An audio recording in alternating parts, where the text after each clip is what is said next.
Leave it. Hey. Leave it. Leave it.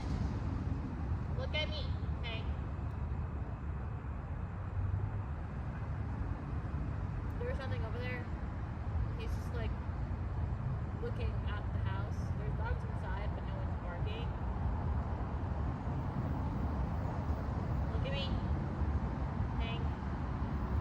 Hank, look at me. Hi.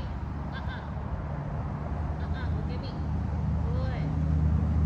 Good. His biggest thing right now is like he gets overstimulated. Having to control him. Leave it. Not work. When he gets overstimulated, that's gonna be like the biggest thing. And like you can see it like right now. Like no other dogs are outside besides the two of them.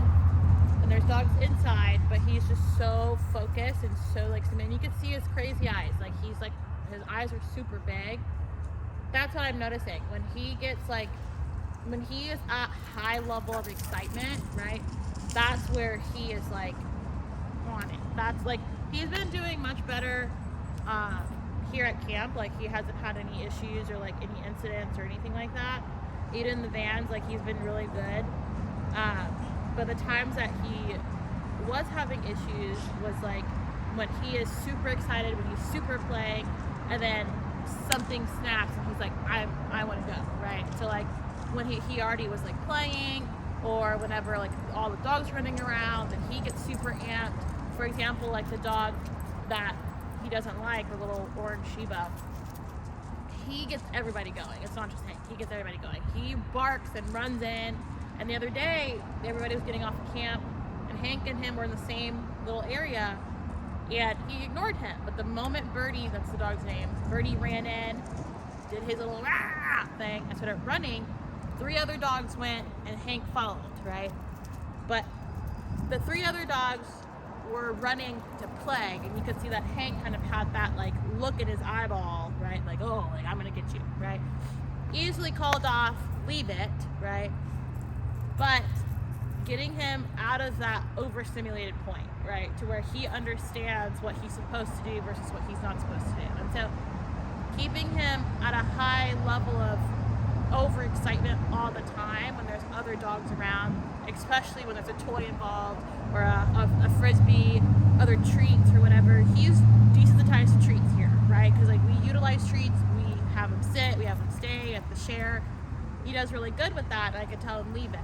But toys, we don't have toys in the yards. Like we don't play with toys because everybody likes toys. Everybody has issues with that. And so being careful with like dog park and frisbee, right? We can work on his drop it, continue working on his leave it.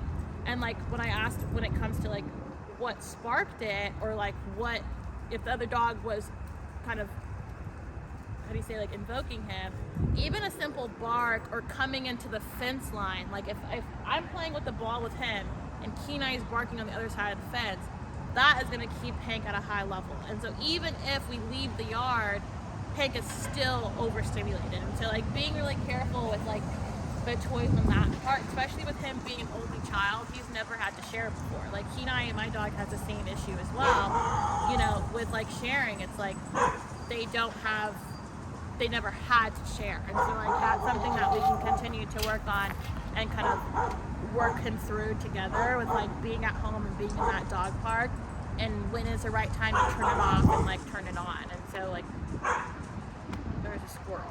They're both like freaking out about it. Hey, no. Leave it. Come.